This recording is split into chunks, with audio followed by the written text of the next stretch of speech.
आज हम 10वीं कक्षा में संदेश लेखन का अध्ययन करेंगे। सीबीएसई ने इस बार ये नया विषय अपने पाठ्यक्रम में रखा है। निबंध को हटा दिया है। निबंध को हटाने के बाद 5 नंबर का अनुच्छेद लेखन और 5 नंबर का ये संदेश लेखन लेखन कौशल के अंतर्गत सिलेबस में समाहित किया है। अब विषय आता है संदेश क्या होता है। हिंदी शब्दकोश के अनुसार संदेश का अर्थ होता है समाचार, हाल, खबर, संवाद, पैगाम आदि। वैसे संदेश एक प्रकार की बंगला मिठाई भी होती है जो छेने और चीनी से बनती है, उसको भी संदेश कहते हैं। संदेश, मिष्टी संदेश किसी के द्वारा भिजवाई गई या भेजी गई अथवा कहलाई गई या कही गई बात संदेश या संदेशा कहलाती है। दूसरे शब्दों में कह सकते हैं कि वह बात, संवाद, समाचार, खबर, हाल या पैगाम जिसे एक व्यक्ति दूसरे किसी व्यक्ति को किसी अन्य व्यक्ति या कोई माध्यम से, किसी अन्य माध्यम से भेजता है, वे संदेश यानी कि संदेशा कहलाता है। संदेश को हम सूचना भी कह सकते हैं। वर्तमान समाज में सूचना अर्थात संदेश का विशेष महत्व है। इसके अभाव में व्यक्ति अलग थलग पड़ जाता है। सूचना क्रांति के इस युग में सूचना तकनीक का व्यापक विकास हुआ है। इसका मतलब है कि कंप्यूटर और संचार तकनीकों का समन्वय, कंप्यूटर और संचार तकनीकों का समन्वय हुआ है। इसके कारण इस तकनीक का बहुत जबरदस्त विकास हुआ है। एक समय था जब हम दूतों के माध्यम से संदेश भेजते थे। दूत जाया करते थे दूर दूर संदेश लेकर के। फिर हमने पशु पक्षियों का सहारा लिया, जैसे घोड़े, कबूतर, बाज आदि पक्षियों के माध्यम से हम संदेश भेजते रहे। ये संदेश मौखिक या लिखित भी हो सकते हैं। कुछ संदेश मौखिक होते हैं, कुछ लिखित होते हैं। मौखिक संदेश ढोल बजाकर, डुगडुगी बजाकर, शंख या घंटा बजाकर दिए जाते हैं। आज भी हम देखते हैं कि किसी समाज के द्वारा जब भोज का आयोजन किया जाता है और पूरे समाज को निमंत्रण भेजना होता है या पूरे गांव को निमंत्रण देना होता है, तो उसके लिए घंटा बजाया जाता है या ढोल बजाया जाता है। ढोल बजा करके हमारे मथुरा में चतुर्वेदी समाज में गांव का आयोजन होता है, उसके लिए मोहल्ले मोहल्लों में घंटा बजा करके इस बात का संदेश दिया जाता है कि गांव का आयोजन हो रहा है, आप लोग सादर आमंत्रित हैं। हम लोग टीवी पर आने वाले धारावाहिक रामायण तथा महाभारत को देखते हैं। युद्ध प्रारंभ होने से पहले, युद्ध प्रारंभ करने के लिए तथा युद्ध को समाप्त करने के लिए शंख बजा करके संदेश दिया जाता है। ये क्या है? मौखिक संदेश। इसके बाद आता है लिखित संदेश। संदेश का ये सबसे प्राचीनतम स्वरूप है। लिखित संदेश जो पत्र के माध्यम से व्यक्त किया जाता रहा है। पत्र जो है वो लिखित संदेश का सबसे पुराना प्रारूप है। पत्रों के माध्यम से संदेश भेजा जाता। कबूतरों को भी पत्र, दूध भी पत्र लेकर के जाता था, जो आज भी प्रचलन में है। हम पत्र के माध्यम से एक दूसरे को संदेश भेजते हैं। संदेश जो है वो संचार का ही एक स्वरूप है। इसकी संरचना मूलतः 3 तत्वों के आधार पर होती है। नंबर 1, स्रोत या व्यक्ति जो संदेश का संप्रेषण करता है, यानी संदेश को प्रेषित करता है। प्रेषक, वे प्रेषक या भेजने वाला कहलाता है। दूसरा आता है संदेश, सूचना, विचार, जिसका कि संप्रेषण या विनिमय किया जाता है, अर्थात जो संदेश, जो सूचना या जो विचार भेजी जाती है वो। तीसरा आता है प्राप्तकर्ता या वह व्यक्ति जो संदेश को प्राप्त करता है। उसे हम श्रोता भी कह सकते हैं, दर्शक भी कह सकते हैं। तो प्रेषक, संदेश यानी सूचना, उसके बाद में प्राप्तकर्ता यानी कि श्रोता अर्थात दर्शक। आज के परिप्रेक्ष्य में हम देखते हैं तो इसमें एक और तत्व का समावेश हो रहा है। पहले प्रेषक और प्राप्तकर्ता के बीच खाली संदेश का आदान प्रदान होता था, दोनों आमने सामने होने पर कर देते थे। परंतु जब आमने सामने नहीं है तो माध्यम आवश्यक है। पहले भी कुछ माध्यम हुआ करते थे, पक्षियों के द्वारा, दूत के द्वारा। तो इसमें एक और तत्व का समावेश हो जाता है, वह है माध्यम। तो इसे हम इस तरह परिष्कृत कर सकते हैं कि प्रेषक, उसके बाद संदेश, संदेश के बाद माध्यम। किस माध्यम से संदेश प्राप्तकर्ता तक भेजा जा रहा है? प्रेषक द्वारा, संदेश भेजने वाले द्वारा संदेश किस माध्यम से प्राप्तकर्ता को भेजा जा रहा है, वो माध्यम। संचार की तरह संदेश के भी प्रकार हो सकते हैं। जैसे संचार के भी प्रकार हैं, 5 प्रकार हैं, उसी प्रकार संदेश को भी हम 5 प्रकारों में बांट सकते हैं।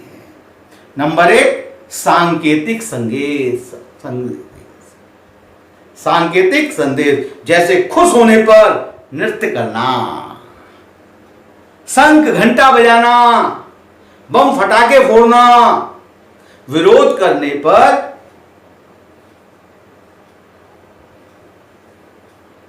क्रोध का प्रदर्शन तोड़ फोड़ करके किया जाता है।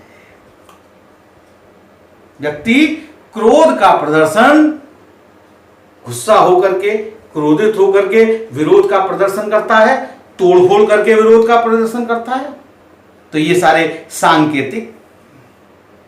भारत पाकिस्तान का मैच हुआ, भारत जीत गया, खुशी हुई, हमने आतिशबाजी शुरू कर दी, बम चलाना शुरू कर दिया। दूसरा आता है अंतःवैयक्तिक संदेश। जैसे मन ही मन हम ईश्वर को संदेश देते हैं, धन्यवाद देते हैं, हमारा कोई काम हो गया, हम ईश्वर का आभार प्रकट करते हैं। मन ही मन ईश्वर से शिकायत भी करते हैं, हे प्रभु ये तूने क्या कर दिया, कैसे दिन दिखा दिए। ये अंतःवैयक्तिक संदेश, अंदर ही अंदर, मन के अंदर ही अंदर हम संदेशों का आदान प्रदान करते हैं। इसके बाद में आता है अंतर्वैयक्तिक संदेश, 2 व्यक्तियों का आपस में संदेश देना, एक दूसरे को आपस में संदेश। और भाई सब ठीक है, आप भाई बहुत मुबारक हो साहब, आप सुनाए, आपका आपकी तरक्की हो गई, सुनाए भाई आपको तो प्रमोशन मिल गया, बहुत बहुत हार्दिक बधाई हो साहब, आपको जन्मदिन की हार्दिक। इस तरह के जो होते हैं आपस के संदेश, वो अंतर्वैयक्तिक संदेश होते हैं। इसके बाद में समूह संदेश, पूरी कक्षा को बधाई देना। भाई बड़ा खुशी की बात है कि आप लोगों की परीक्षा निरस्त हो गई, आंतरिक मूल्यांकन के आधार पर नंबर दिए जाएंगे, बहुत बहुत बधाई सबको हमारी तरफ से, ऑल द बेस्ट। इस तरह के जो दिए जाते हैं वो समूह संदेश देना, समाज को किसी तरह की सूचना देना, ये समूह संदेश। गांव, सोसाइटी, विद्यालय आदि की सूचनाएं जो ब्लैक बोर्ड पर, श्याम पट पर लगा दी जाती है, सूचना पट पर लगा दी जाती है, हर कक्षा में रजिस्टर के द्वारा जो सूचना घूमती है, ये एक समूह संदेश की श्रेणी में आता है। इसके बाद में आता है जन संदेश। लोगों के समूह को प्रत्यक्ष संदेश देने की बजाय किसी तकनीकी या यांत्रिक माध्यम जैसे समाचार पत्र, रेडियो, टेलीविजन या इंटरनेट के द्वारा संदेश देते हैं। इसमें प्राप्तकर्ता का दायरा बहुत व्यापक होता है। राष्ट्र के नाम संदेश प्रसारित किए जाते हैं। राष्ट्रपति 15 अगस्त 26 जनवरी पर राष्ट्र के नाम संदेश प्रसारित करता है। मोदी रेडियो के माध्यम से मन की बात प्रसारित करते हैं। ये सार्वजनिक रूप से होते हैं। संदेश के माध्यम, संदेश के कुछ प्रमुख माध्यम हो सकते हैं, जैसे रेडियो, टेलीविजन, इंटरनेट। ये सारे क्या हैं? संदेश के माध्यम हैं। इनके अंतर्गत हम संदेश को एक समूह से दूसरे समूह तक संप्रेषित कर सकते हैं। आज हम यहां पर शुभकामना संदेश पर चर्चा करेंगे, जो कि पर्व, त्योहार एवं विशेष अवसरों पर दिए जाते हैं। ये संदेश हम पत्र के माध्यम से दे सकते हैं, देते हैं। बधाई पत्र हमने पत्र के चैप्टर में पढ़े होंगे। समाचार पत्र, समाचार पत्रों में भी शुभकामनाएं दी जाती हैं, जन्मदिन की बधाइयां दी जाती हैं। रेडियो के माध्यम से भी हम दे सकते हैं, टेलीविजन के माध्यम से भी दे सकते हैं। इसके अलावा नई टेक्नोलॉजी डेवलप हुई है जब से मोबाइल का चलन चला है। लघु संदेश सेवा, SMS, शॉर्ट मैसेज सर्विस, संक्षिप्त में बड़े संदेश, JSK, जय श्री कृष्णा, ओ माई गॉड, OMG, इस तरह के शब्दों को लग करके हम संदेश का संप्रेषण करते हैं। शॉर्ट संदेश जिसको बोलते हैं, SMS। इसके बाद में आता है छवि वीडियो ध्वनि युक्त संदेश, MMS, यानी मल्टीमीडिया मैसेजिंग सर्विस। वीडियो बनाया और हमने संदेश प्रेषित कर दिया। जैसे वीडियो बना करके हम आपको विषय वस्तु संप्रेषित कर रहे हैं। आज सभी शिक्षक आपको वीडियो के माध्यम से, ये क्या है? ये MMS, WhatsApp, Instagram, Twitter, Facebook, सूचना पट यानी नोटिस बोर्ड, बड़े बड़े होर्डिंग आदि के माध्यम से हम संदेश प्रेषित करते हैं। हम एक संदेश देते हैं, हार्दिक बधाई, हार्दिक शुभकामना, किसी के मनोनयन पर शुभकामना। देखते हैं हम रास्ते में खूब बड़े बड़े होर्डिंग देखते हैं। माध्यमों का उपयोग संदेश के स्वरूप, उसकी उपयोगिता तथा प्रेषक से जुड़े लोगों के क्षेत्र विस्तार के अनुसार किया जाता है। जैसा जिसका क्षेत्र है वो ऐसे माध्यम का प्रयोग करता है। मुख्यमंत्री को बधाई देने वाले नेता अपने नगर में चौराहे पर बड़े बड़े होर्डिंग बना देते हैं कि मुख्यमंत्री योगी आदित्यनाथ के प्रथम बार मथुरा आगमन पर उनका हार्दिक अभिनंदन है, उनका हार्दिक स्वागत है। जिला पंचायत का अध्यक्ष बनने पर माननीय जो भी हो, जिसके भी नाम, उनके बहुत बहुत हार्दिक बधाइयां।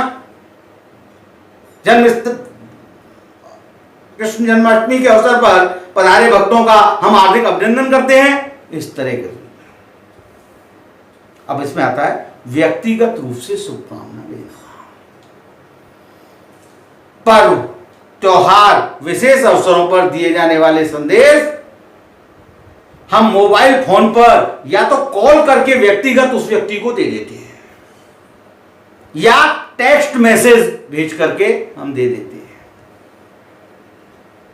व्हाट्सएप भी एक हमारा माध्यम है। हम व्हाट्सएप के माध्यम से भी रोज प्रातः काल उठ करके जय श्री कृष्णा का संदेश हम अपने मिलने जुलने वालों को दे देते हैं। विशेष अवसर पर आज तो सोमवार है, शिव का वार है, भोलेनाथ आप पर कृपा करे, हनुमान बाबा की आप पर अनुकंपा हो, इस तरह के जन्मदिन की हार्दिक बधाइयां, शादी की सालगिरह की, इस तरह के मैसेज हम व्हाट्सएप पर भेज देते हैं। फेसबुक पर भी बड़े बड़े पोस्टर बना करके हम पोस्ट करते हैं, उसमें कमेंट्स आते हैं जो संदेश के रूप में होते हैं, शुभकामना, बधाई, हार्दिक बधाई, शोक संदेश है तो रिप, RIP, ओम शांति, इस तरह की ट्विटर पर, इंस्टाग्राम आदि पर मैसेज करके हम इस तरह के संदेश देते हैं। वैसे बधाई पत्र द्वारा भी संदेश देने का प्रचलन है। हर अवसर के लिए, हर परिस्थिति के लिए बाजार में बड़े बड़े आकर्षक अच्छे अच्छे संदेशों के साथ बहुत ही सुंदर सुंदर ग्रीटिंग्स मिलते हैं। हॉलमार्क, आर्चीज, इन लोगों के बिल्कुल ब्रांडेड ग्रीटिंग कार्ड मिलते हैं। हर चीज के प्रमोशन का अलग मिलेगा, रिलेशंस के, हर एक रिलेशन के अलग अलग ग्रीटिंग कार्ड मिलते हैं मार्केट में। परंतु आज कुछ मोबाइल की जो इंटरनेट क्रांति है उसने इन कार्डों को भी लुप्त कर दिया है। जन्मदिन पर हम देते हैं जन्मदिन की हार्दिक शुभकामनाएं, अपना नाम, आपके जन्म दिवस पर अपेक्षा है कि ईश्वर आपको दीर्घायु करे, नीचे अपना नाम देते हैं। विशेष अवसरों पर देते हैं, कविता प्रतियोगिता में प्रथम आने पर आपको हार्दिक बधाई, कक्षा में प्रथम स्थान प्राप्त करने पर आपको हार्दिक शुभकामनाएं, CBSE की 10वीं कक्षा में जिला स्तर पर प्रथम स्थान प्राप्त करने के लिए आपको हार्दिक बधाई, ईश्वर आपकी यात्रा मंगलमय। अरे अस्वस्थता की बात मालूम पड़ती है तो गेट वेल सून, शीघ्र स्वस्थ हो, पुत्र प्राप्ति पर हार्दिक बधाई, विवाह की वर्षगांठ पर हार्दिक बधाई, नवीन पद ग्रहण करने की हार्दिक बधाई। इस तरह के हम बधाइयों के संदेश हम देते हैं। आज इंटरनेट के माध्यम से social media, Facebook, WhatsApp, Instagram, Twitter आदि से हम जुड़े हुए हैं और इस तरह के शुभकामना संदेशों को हम प्रतिदिन देखते हैं। समय समय पर हमारे यहां बड़े पर्व और त्योहार मनाए जाते हैं। कभी नहीं है पर्व और त्योहार की, हर दिन कोई ना कोई पर्व होता है। कभी दीपावली, कभी नववर्ष, कभी ईद।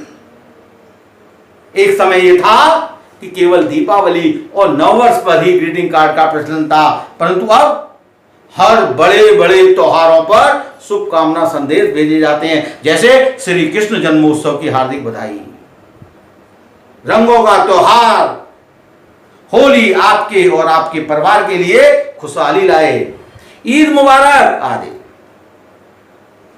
अब तो शुभकामनाओं के साथ साथ अब तो शोक संदेश का भी प्रचलन हो गया है, क्योंकि आज व्यक्ति के पास किसी के यहां जाने का समय नहीं है। हमारे पास समय नहीं है, आज हम यहीं से बैठे बैठे बटन दबा करके अपनी हाजिरी लगा देते हैं। कहीं पता लगा तो कोई गमी हो गई, पहले जाते थे अब नहीं जाते। अब तो क्या, ईश्वर दिवंगत आत्मा को शांति प्रदान करे का संदेश भेज करके हम अपना फर्ज निभा लेते हैं। आश्चर्य की बात यह है, जाने का समय नहीं है हमारे पास। आज बहुत लोग ऐसे हैं उनके पास इतना लिखने का भी समय नहीं है, वो सिर्फ RIP या ओम शांति लिख करके अपने कर्तव्य की इतिश्री कर लेते हैं, अपने कर्तव्य का निर्वाह कर लेते हैं। उनके पास पूरा शोक संदेश लिखने का समय नहीं है। हालांकि शुभकामना संदेश व शोक संदेश देने के लिए हम पत्र का सहारा भी लेते हैं। इसके लिए पत्र लेखन में हम विस्तृत चर्चा कर चुके हैं। हमने पत्र लिखे भी हैं, बधाई पत्र, शुभकामना पत्र, शोक संदेश पत्र हम लिख चुके हैं। हम इन चीजों से अच्छी तरह से परिचित हैं। सामूहिक रूप से शुभकामना देने के लिए थोड़ा तरीका बदल जाता है। उसमें हम पत्र का सहारा नहीं लेते। अगर लेते भी हैं तो उस पत्र को हम सोशल मीडिया पर डाल देते हैं, तो बड़ा तबका उसको देख सके। अपनी किसी उपलब्धि को फेसबुक, ट्विटर, इंस्टाग्राम में डाल देते हैं। समाचार पत्रों में भी विशेष पर्व आयोजन पर पूरे के पूरे पेज शुभकामना संदेश के आते हैं, हम वहां विज्ञापन छपवा देते हैं। विज्ञापन के माध्यम से भी हम संदेश देते हैं, सूचना पट के माध्यम से का भी हम उपयोग करते हैं। इस तरह से संदेश हम देते हैं। आज इंटरनेट के माध्यम में प्रतिदिन नई नई तरह के शुभकामना संदेश हम देखते हैं। आज व्यक्ति के पास समय का अभाव है, हम लिख नहीं सकते। बड़े बड़े स्टिकर्स हमारी उस संवेदना को व्यक्त करने के लिए पर्याप्त है। अब हम स्टिकर्स के माध्यम से भी शुभकामना संदेश दे देते हैं। मुखाकृतियां, कई प्रकार की आकृतियां हमारे कीबोर्ड में होती हैं। दुखी होने की अलग, प्रसन्न होने की अलग, हंसने की अलग, व्यंग्य की अलग, चिढ़ाने की अलग, हर तरह की आकृति अलग होती है। हम उन आकृतियों को डाल करके भी अपनी अभिव्यक्ति व्यक्ति तक पहुंचा देते हैं। अनेक प्रकार के शुभकामना संदेश हम बड़े बड़े होर्डिंग पर आज देखते हैं कि बलदेव छठ पर पधारे भक्तों का हम हार्दिक स्वागत करते हैं। श्री कृष्ण जन्म महोत्सव पर हम नगर पंचायत बलदेव की ओर से सभी भक्तों का अभिनंदन करते हैं।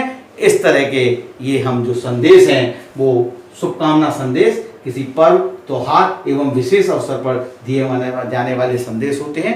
काफ़ी हद तक मैं समझता हूं कि इन संदेशों के बारे में आपको जानकारी मिल चुकी होगी। जैसे आगे कभी हमें समय मिलेगा, आगे पीरियड जब आएगा तब हम इनके बारे में और अभ्यास करेंगे और विस्तृत से जानकारी लेंगे। बस आज इतना ही। आपका दिन शुभ एवं मंगलमय हो। Thank you very much.